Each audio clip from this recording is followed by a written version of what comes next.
Imagine waking up tomorrow morning and seeing gas prices skyrocket overnight. Your grocery bill is suddenly much higher than it was just a few weeks ago. Your retirement account is deep in the red. Mortgage rates keep climbing even higher. Credit card interest keeps going up. And every major news channel is talking about only one thing: a growing conflict between the United States and Iran. Most Americans think wars happen far away, out in deserts, on battlefields, somewhere disconnected from ordinary life. But modern wars don't just destroy cities, they destroy purchasing power. They destroy confidence. And sometimes they quietly drain the wallets of millions of ordinary people who never even see the battlefield. If tensions between America and Iran continue escalating, the people who end up paying the real price may not be politicians in Washington or generals sitting inside military headquarters. It may not even be President Trump. It could be ordinary American families just trying to survive in an already difficult economy. I'm Ryan Carter. Welcome to Fine & Coon. And if you enjoy finance and personal money management content like this, don't forget to subscribe to the channel and hit the like button. Now, let's get back to the topic. Right now, many Americans are already financially exhausted. Inflation over the last few years hit families hard, grocery prices exploded, rent kept climbing, insurance costs went up, mortgage rates reached painful levels. Credit card debt across the United States hit record highs, and millions of people feel like they're working harder while somehow falling even further behind. That's exactly why this situation matters so much. Because when an economy is already fragile, even a single global shock can create massive consequences. And historically, conflicts in the Middle East have often triggered exactly that kind of shock.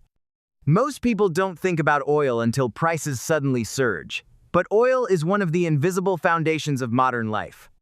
It powers transportation, shipping, manufacturing, aviation, agriculture, delivery systems, and global supply chains. Almost every product sitting in a grocery store was transported using fuel at some point.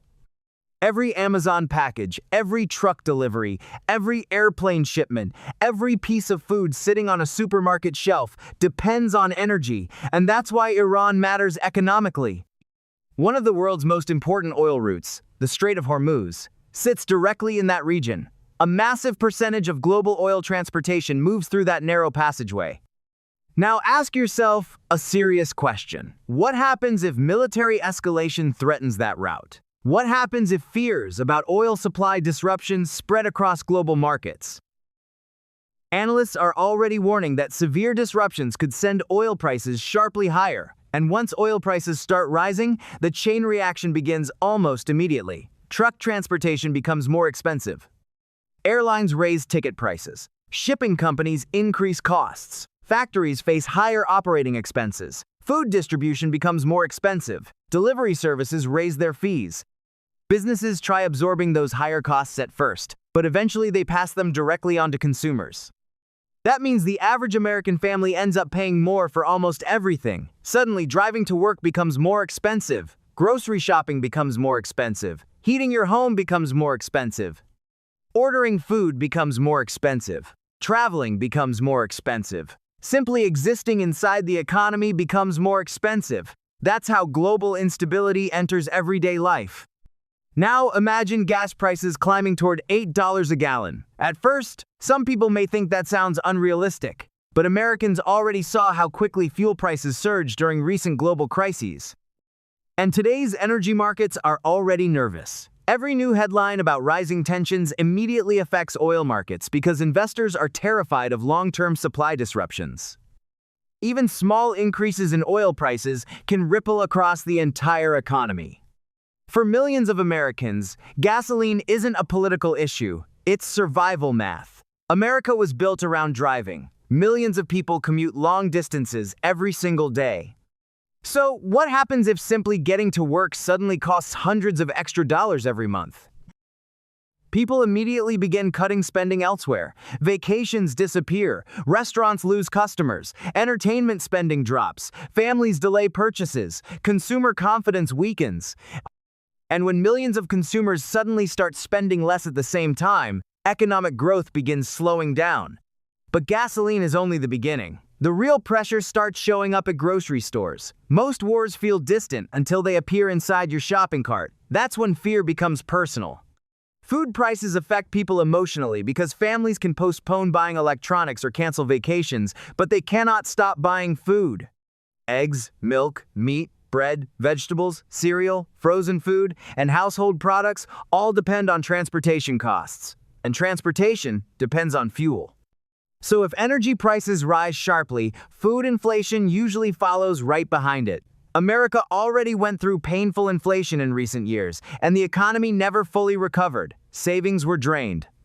Credit card balances exploded. Household budgets became tighter and tighter. Now imagine another wave of inflation hitting while millions of people are already financially vulnerable. The damage could be devastating.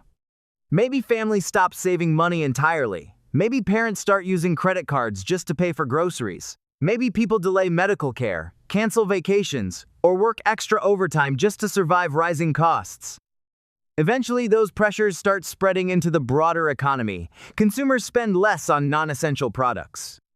Businesses lose revenue, companies become cautious, hiring slows down, layoffs become more likely.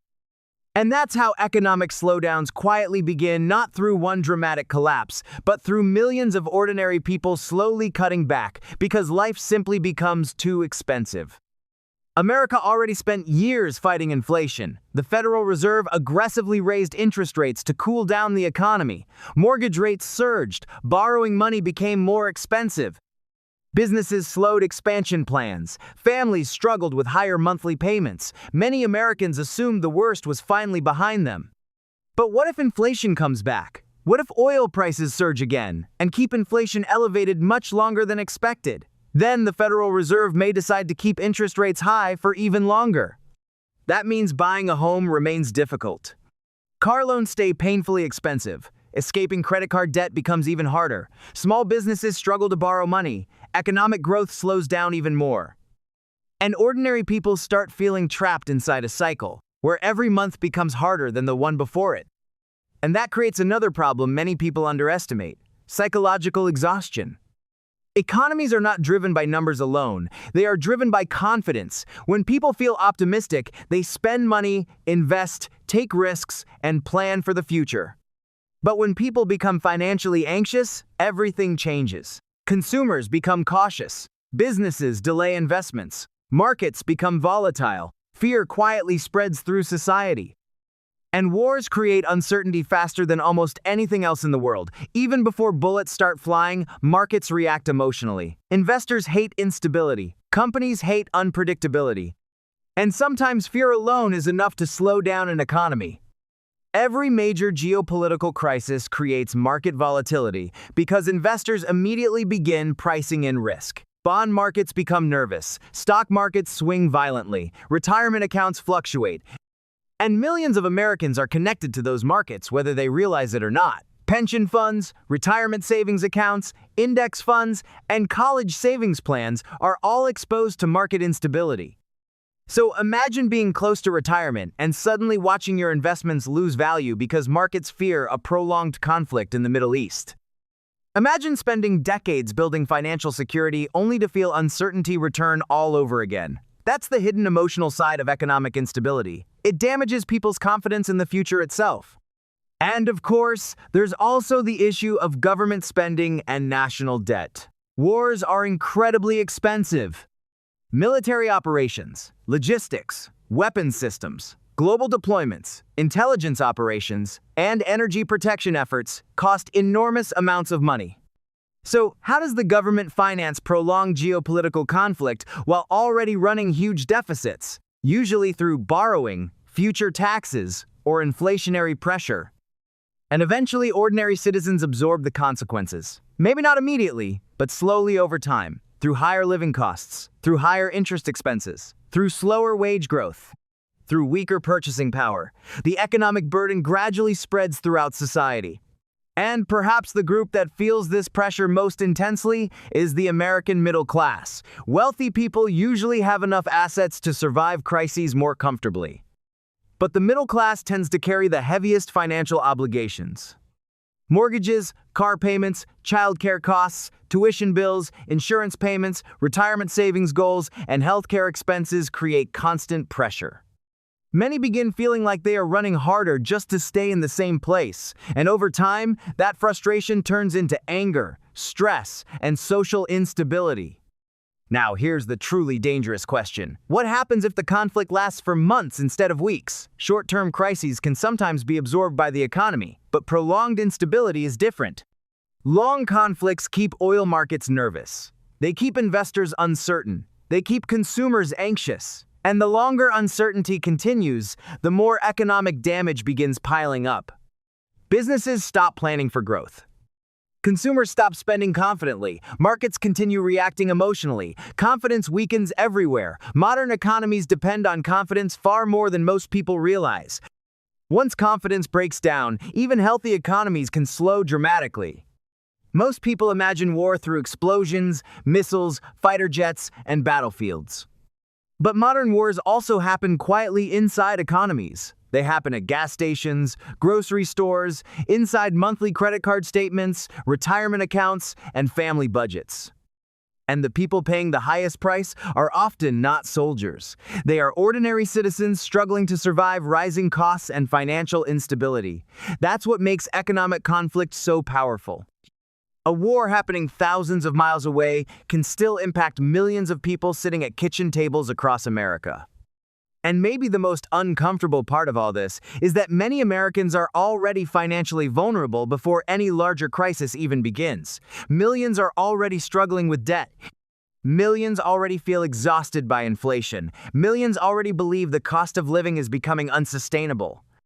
So, if another major global economic shock hits on top of all those existing pressures, how much stress can ordinary households realistically absorb? That's the question investors are asking. That's the question economists are asking, and increasingly, it's the question ordinary families are beginning to ask as well. And if tensions between the United States and Iran continue escalating, the next battlefield may not only exist overseas. It may also exist inside the wallets of ordinary Americans trying to survive in an increasingly expensive world.